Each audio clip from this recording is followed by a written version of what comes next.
sessão e dando continuidade ao julgamento das ADIs Retomo os trabalhos na mesa em 6298, formato da letra U invertida, excelentíssima senhora ministra Rosa Weber, presidente do Supremo Tribunal Federal. 6305, sob a relatoria do ministro Luiz Fux. Colho agora o voto do eminente ministro Luiz Edson Fachin. O ministro Alexandre já terminou. Senão ele vai reclamar. Na pauta, julgamento conjunto, ADIs 6298, 6298, 6305. Os eminentes pares, advogados e advogadas que acompanham essa sessão, de modo especial, Sua Excelência o relator, ministro Luiz Fux, de todas essas 4 ações diretas de inconstitucionalidade, e especialmente os eminentes ministros que já proferiram voto na sequência do voto que introdutoriamente trouxe o eminente ministro Luiz Fux.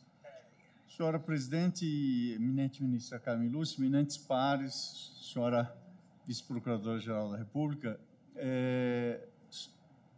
vou adotar a metodologia que progressivamente se instalou na apreciação e já nos votos dessa matéria, ou seja, há um conjunto de temas conceituais na perspectiva de premissas e pressupostos para a compreensão do debate do juiz das garantias que se situam no âmbito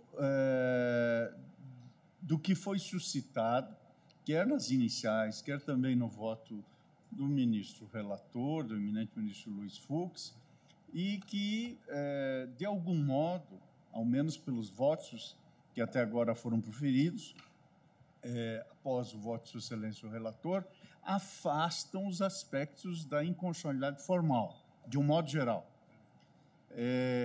Portanto, essas questões iniciais, que são questões conceituais e de definição dos caminhos a serem tomados, de algum modo, elas vão aparecer pontualmente no debate de um ou outro dispositivo.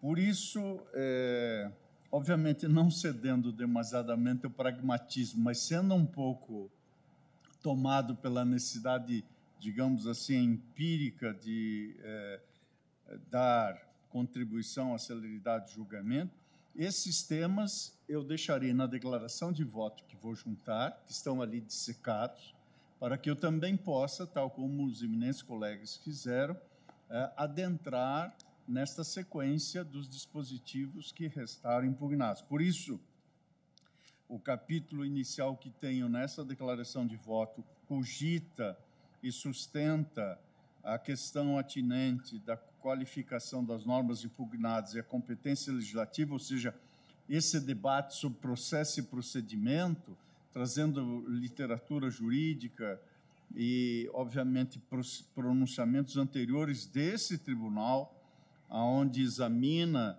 a definição, ou seja, a natureza de regras similares a essas, se estão no âmbito do processo ou no âmbito do procedimento, dentre as obras que cito aqui na literatura jurídica, a contribuição da doutora Paula Sarno Braga, que, aliás, traz sobre essa matéria uma oração, uma frase, uma construção extremamente interessante e criativa, dizendo que não há nada de processual que não seja procedimental.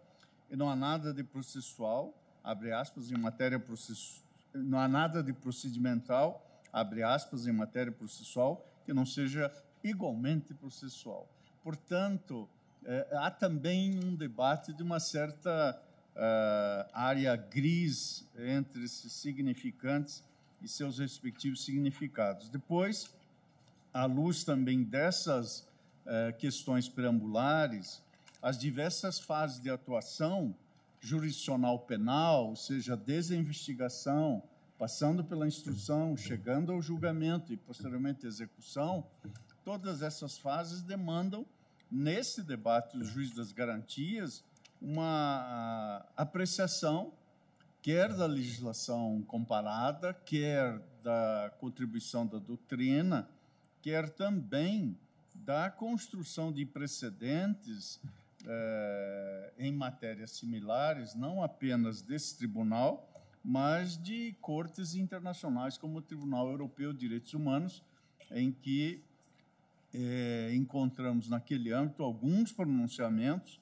cito, portanto, alguns julgamentos que, de algum modo, iluminaram o estudo que fiz sobre esse tema, e também tem um longo capítulo nessa declaração, senhora presidente, de um debate que esteve muito presente nas sustentações orais, mas que, de certo modo, foi cedendo um pouco espaço para uma compreensão pragmática desta matéria, que foi o conjunto das exposições sobre o tema dos vieses cognitivos, que, a rigor, isso tudo se situa no âmbito da compreensão que a racionalidade jurídica tem a oferecer sobre a formação da decisão judicial criminal.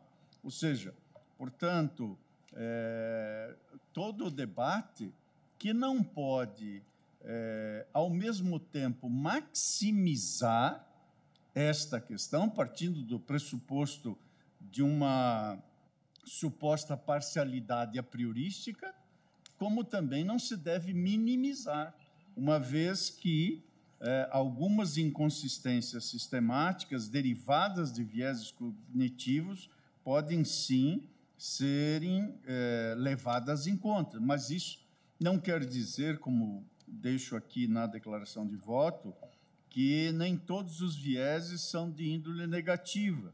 Não necessariamente estão presentes e se processam da mesma forma na tomada de decisão judicial. Portanto, toda e qualquer hipertrofia desse tema comete algum tipo de generalização que é inadequada. O que se busca com a lei que está a debater é uma forma de lidar com aquilo que um professor conterrâneo rio-grandense, gaúcho, o professor Juarez Freitas, escreveu sobre o desafio de tratar dos automatismos mentais. Portanto, há um espaço de relevo para a hermenêutica jurídica e um conjunto de circunstâncias que estão ligadas mesmo à dimensão da cognição, ou seja, modos de funcionamento do próprio cérebro humano.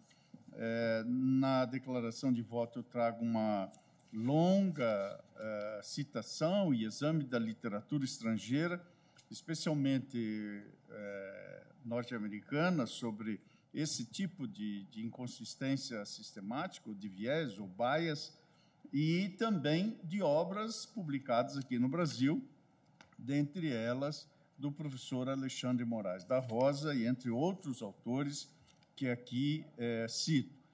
A declaração de voto também percorre a experiência jurisprudencial e legislativa internacional e leis a propósito de figuras similares ao juiz das garantias na Alemanha, no Chile, na França, na Itália e no México, bem como o desenvolvimento no Brasil e as experiências que aqui já foram mencionadas nos diversos votos que me antecederam.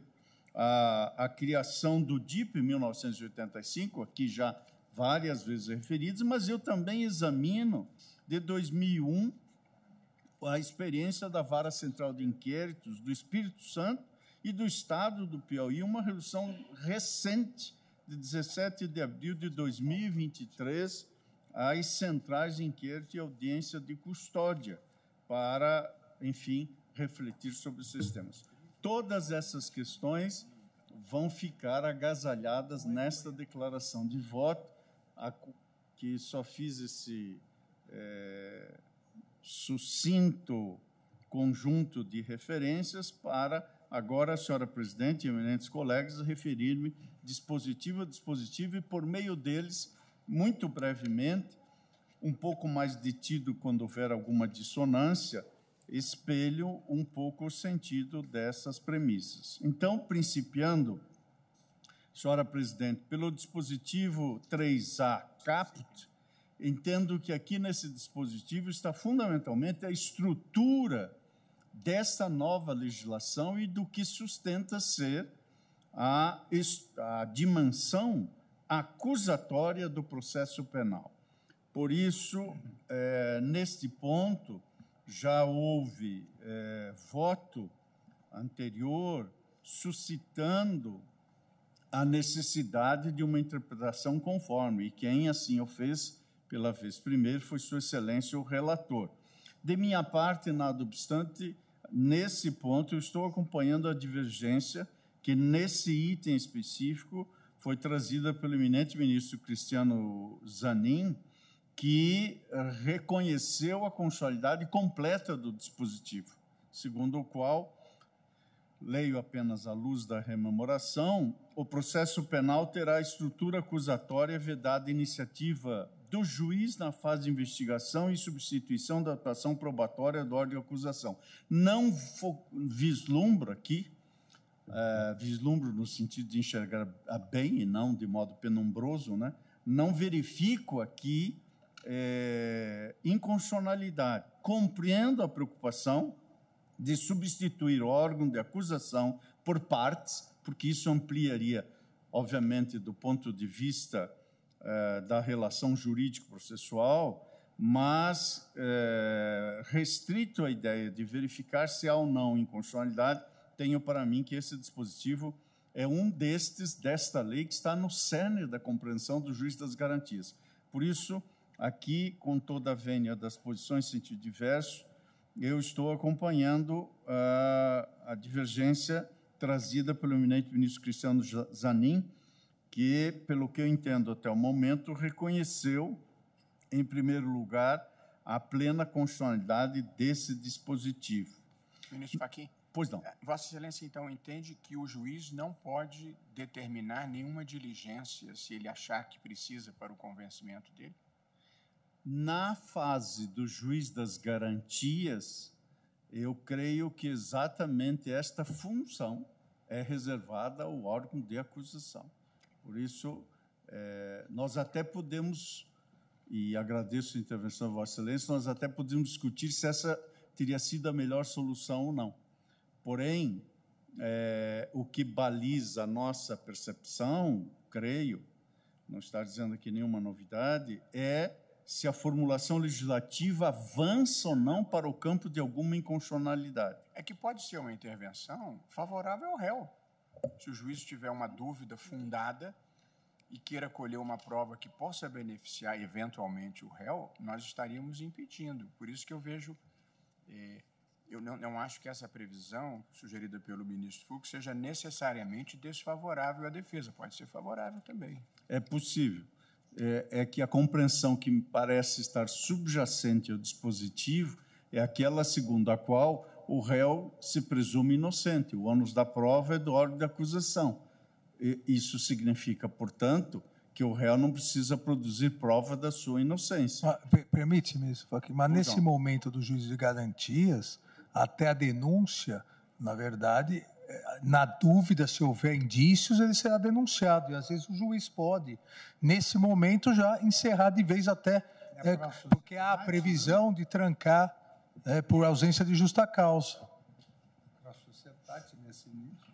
Pois bem, como eu disse, compreendo esta posição, mas não me parece ser inconstitucional a previsão que está na lei. Se estivéssemos num ambiente legiferante, quem sabe poderíamos avançar para isso. Eu acho que há um certo limite à interpretação conforme para não desbordar e marchar para uma hermenêutica aditiva quase de natureza legiferante. No dispositivo 3B, aqui tenho para mim que ainda reside uma dissonância entre o que veio no voto de Sua Excelência, o relator, e o que foi suscitado pela vez primeira no voto vice do ministro Dias Toffoli, é que a lei institui, por assim dizer, a figura do juiz das garantias. Utiliza aqui um tempo do verbo que não dá margem à dúvida. O juiz das garantias é responsável pelo controle da legalidade e assim prossegue o caput do artigo 3B. Sua Excelência, o relator, transforma isso numa faculdade. Portanto, a regra que é mandatória, transformar-se numa faculdade. O ministro Dias Toffoli, o primeiro a se pronunciar em sentido diverso sobre essa matéria, propõe a declaração de constitucionalidade. Eu estou acompanhando a divergência, entendendo que também esse dispositivo é integralmente constitucional. O tema atinente ao prazo de adequação é que nós temos aqui, até onde eu posso perceber, 3 propostas sobre a mesa. A trazida pelo eminente ministro Dias Toffoli, 12 meses eventualmente prorrogáveis ou prorrogados por mais 12 meses, a proposta do eminente ministro Alexandre Moraes de 18 meses, e agora, com as ponderações, o ministro Nunes Marques entende que o prazo mesmo deve ser elastecido pelas diversas razões que citou para 36 meses. Creio que isso é um tema que, ao final do julgamento, certamente voltará à tona. Mas, se nesse momento, para efeito de computar o posicionamento, na pauta julgamento conjunto, eu ficaria com a proposta que o eminente ministro Dias Toffoli trouxe à colação de 12 mais Edson 12. Fachin. Em relação ao dispositivo 3B, creio que o eminente ministro relator suscitou aqui, pelo menos no voto inicial, a constitucionalidade do dispositivo, tal como formulado no inciso 4º, ser informado sobre a instauração de qualquer investigação criminal.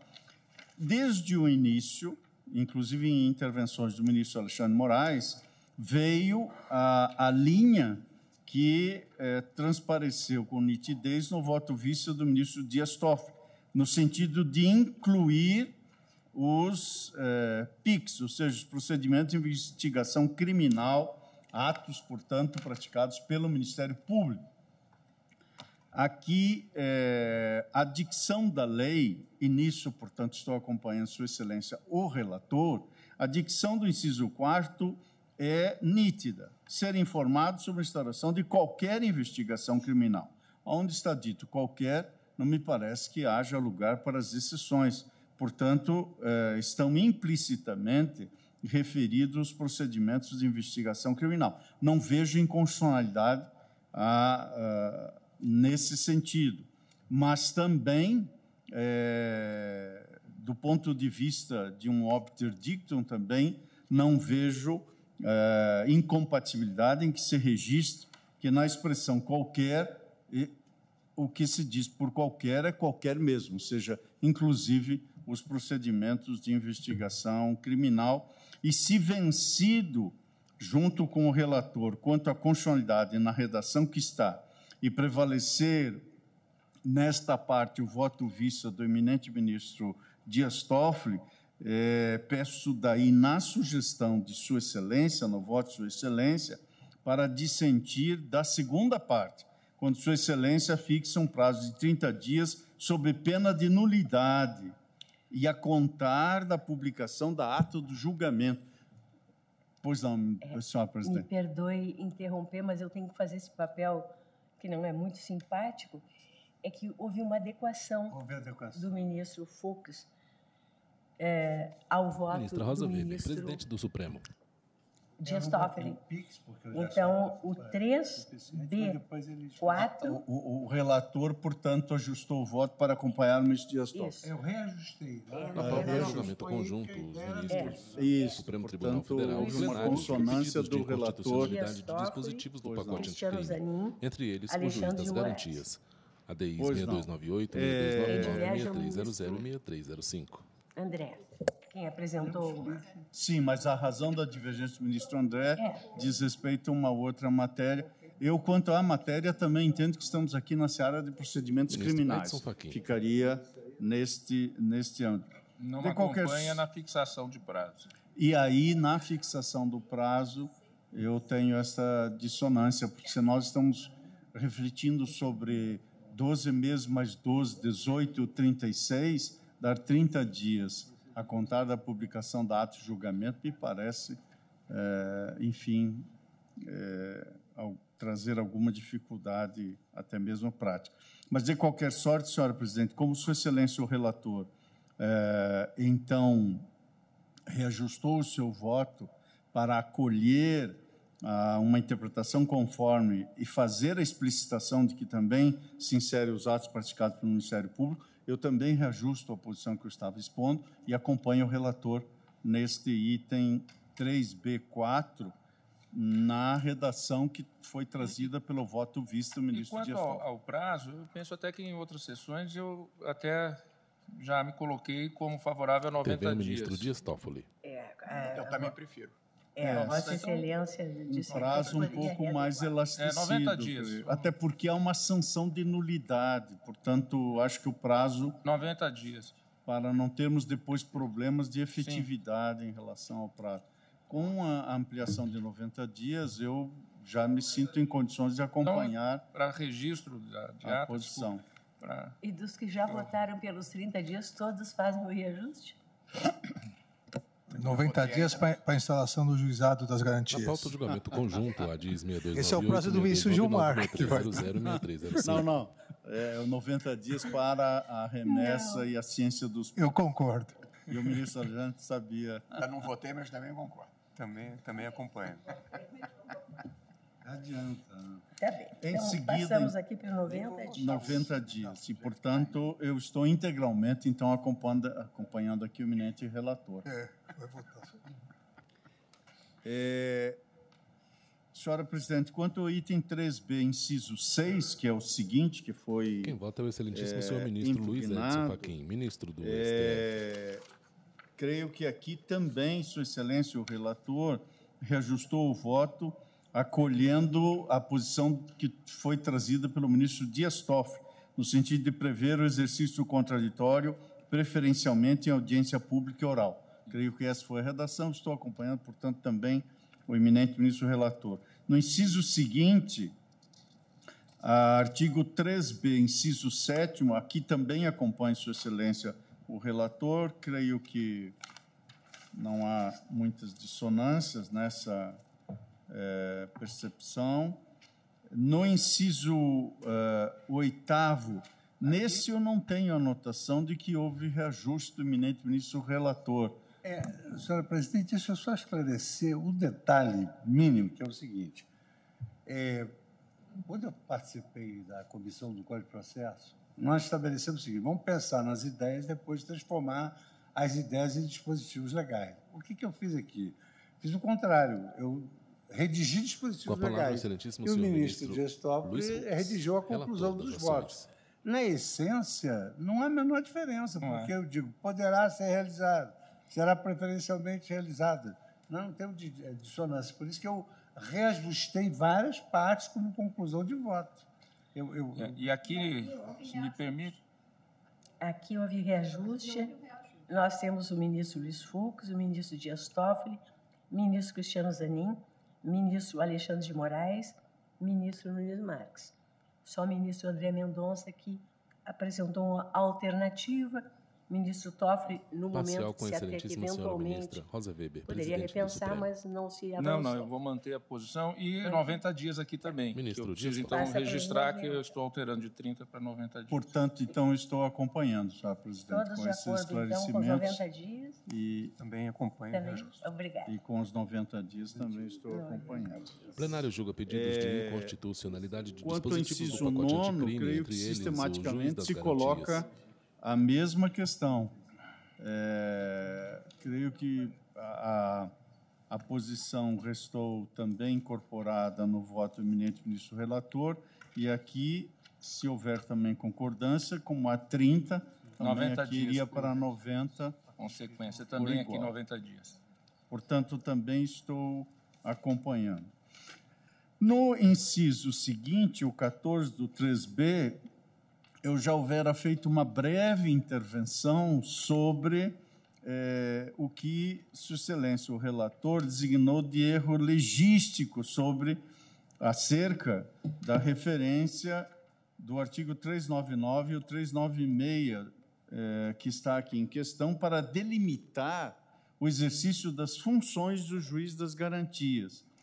A posição que me parece prevalente, se não presente em todos os votos que me antecederam, inclusive de Sua Excelência, o relator, é de compreender que a competência do juiz das garantias se encerra com o oferecimento da denúncia ou queixa. Peço aqui todas as vênias para manter a posição que inicialmente trouxe à colação neste plenário. E, de novo, não me parece que estejamos discutindo qual seja a melhor solução, embora há um argumento aqui de proporcionalidade. Mas o sentido do dispositivo é atribuir ao juiz das garantias a função de decidir sobre o recebimento da denúncia ou queixa, nos termos do artigo 399 do Código, e não do artigo 396.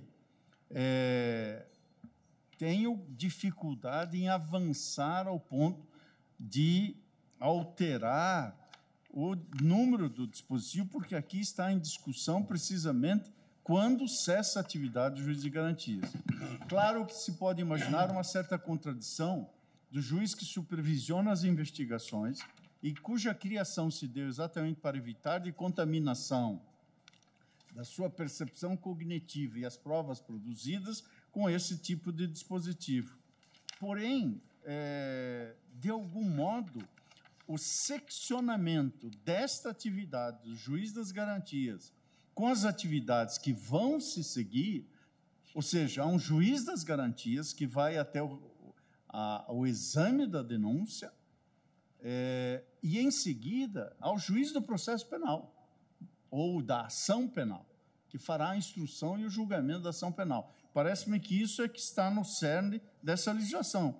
Se esta é uma boa solução ou não, tenho a impressão que isso desborda um pouco do exame da sua respectiva constitucionalidade. Por isso, creio que já se formou aqui uma percepção quase majoritária para reconhecer a inconstitucionalidade material desse dispositivo e fixar a competência do juiz de garantias, encerrando-se com o oferecimento da denúncia ou queixa, ou seja, reportando-se, portanto, já ao juiz, digamos assim, da instrução penal como o incumbido de fazer o exame e praticar todos os atos subsequentes a partir do artigo 396, e não estender até o 399 as funções do juiz das garantias. Portanto, entendo constitucional esse dispositivo por essas razões que estou sumariando e as demais que estão na minha declaração de voto.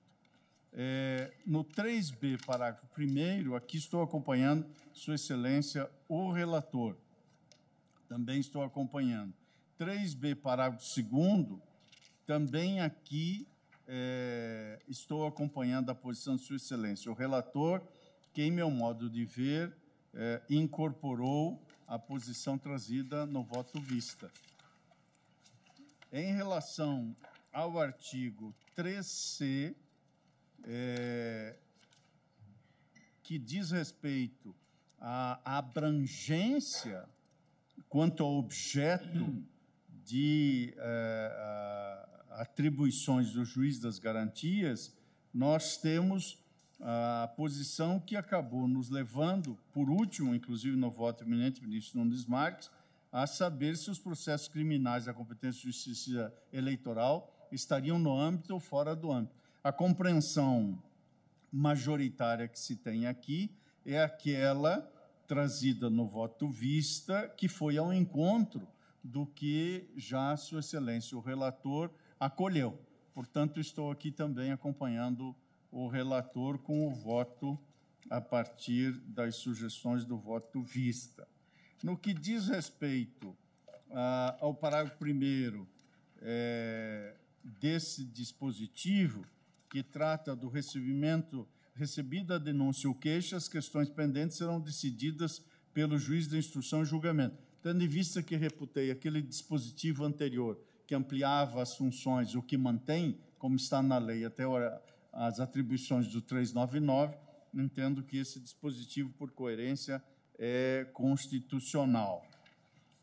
Em relação ao parágrafo 2º do artigo 3C, pelas mesmas razões, entendo que esse dispositivo é constitucional em face das atribuições que me parece o diploma legal ter feito para, efetivamente, instituir o juiz das garantias, separado das outras fases do processo, que é a instrução e julgamento da ação penal, especialmente isso.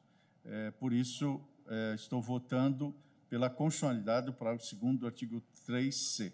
Em relação ao parágrafo 3º do artigo 3C, creio, até onde pude acompanhar, que a posição trazida... Perdão, ministro Fachin. Pois não.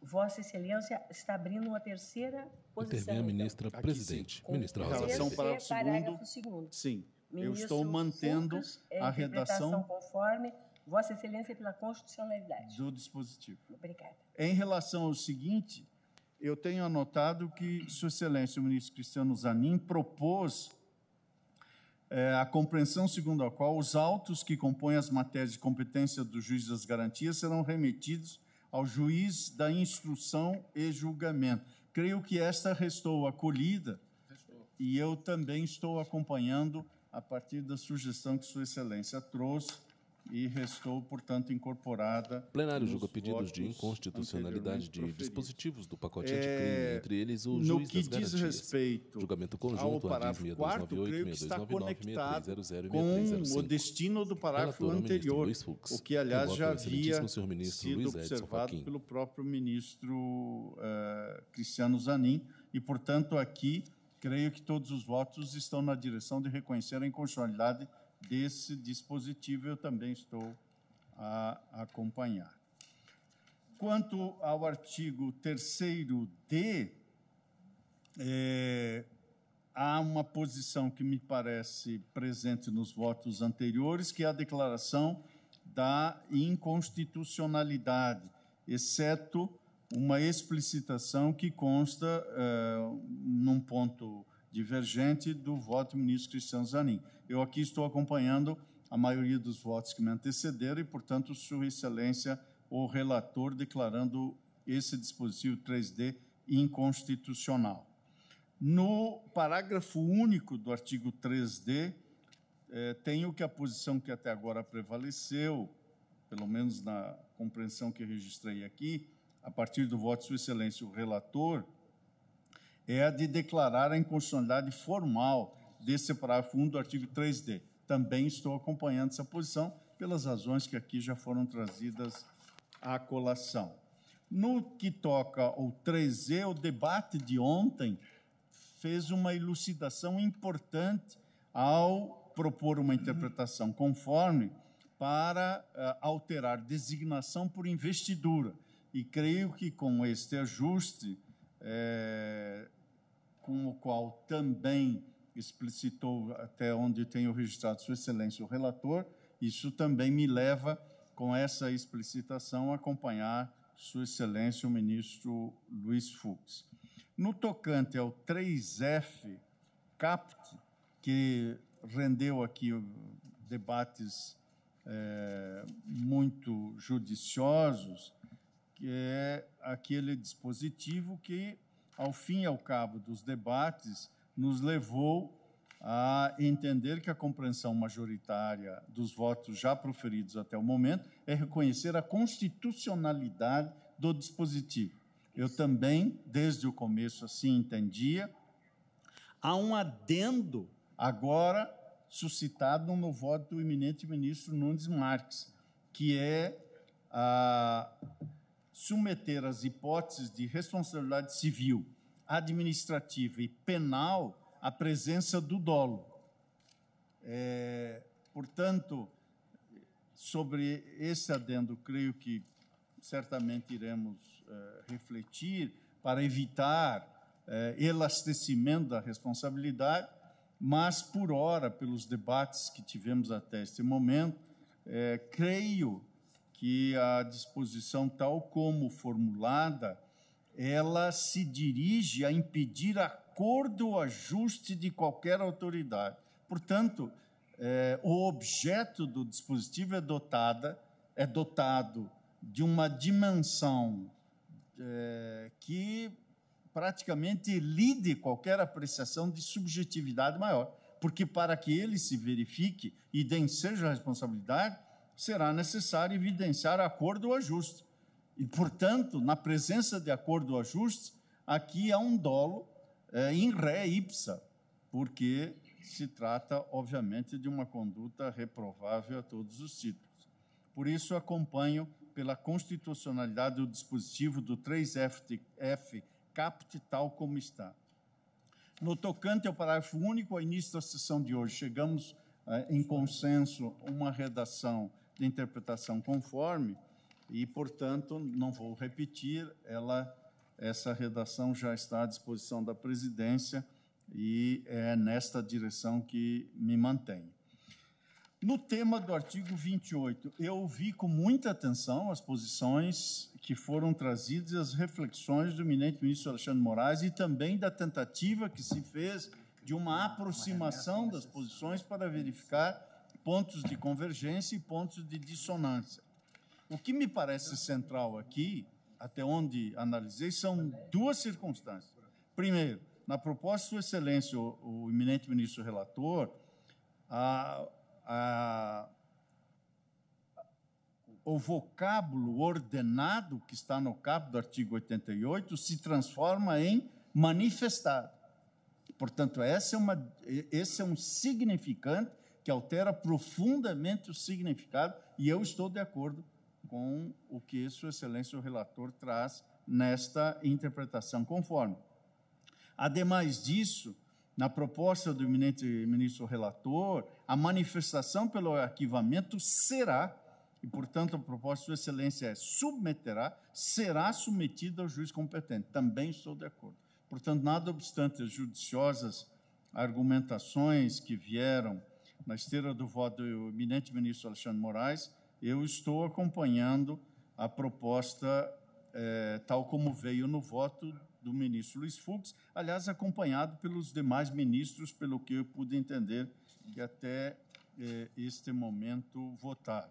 O mesmo digo em relação ao parágrafo 1º do artigo 28, e nos demais 28A, inciso 3º, 28A, inciso 4º, 28A, parágrafo 5º, 7º e 8º, não há dissonância. Todos estão, a partir do voto do relator, todos os votos até agora proferidos, e eu também me posto nesse sentido, declaram o dispositivo constitucional.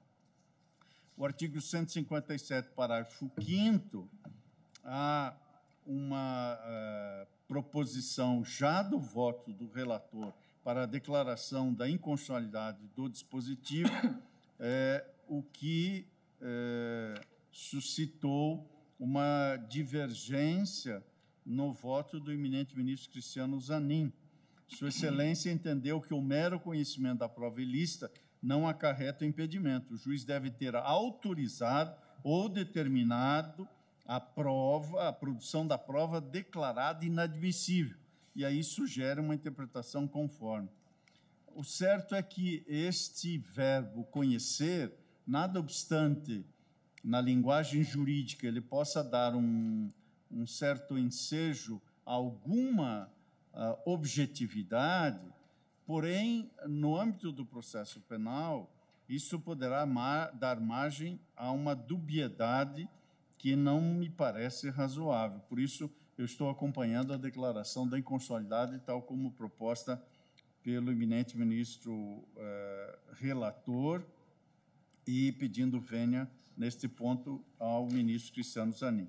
Quanto ao artigo 310, estou acompanhando pelos argumentos que trouxe à colação o eminente ministro relator, 310 caput, 310 parágrafo 4º, por igual. E por derradeiro, e saudando a boa lembrança feita pelo ministro Nunes Marques, por arrastamento, o artigo 20, que, obviamente, suscita a necessidade de um ajuste e sua declaração de inconsistência do ponto de vista do lapso temporal de vigência. Também eu adiro a esta, que é a questão do prazo de vigência, que eram 30 dias. Né? Exatamente. Como nós estamos nós já modificamos. Por arrastamento. Mas 30 dias, depois a liminar de 3 anos e tudo, pelo amor de Deus, né?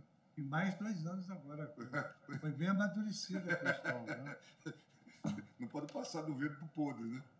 Nós estamos aqui, portanto, eu pessoalmente agora vejo também o ministro Dias Toffoli, o eminente relator, acolhendo essa inconstitucionalidade por arrastamento e reitero a posição de acompanhar a proposição do ministro Dias Toffoli quanto ao prazo de 12 mais 12. Adequação de 12 justificados ou prorrogáveis por mais 12. Senhora Presidente, fui o mais breve possível, tendo em vista a riqueza dos debates que me antecederam. Há muitas outras questões que poderiam também serem destinatárias de observações e escrutínios, mas creio que com isso contribuo e assim sumario o voto que venho de proferir, agradecendo a atenção de Vossa Excelência e dos eminentes pares.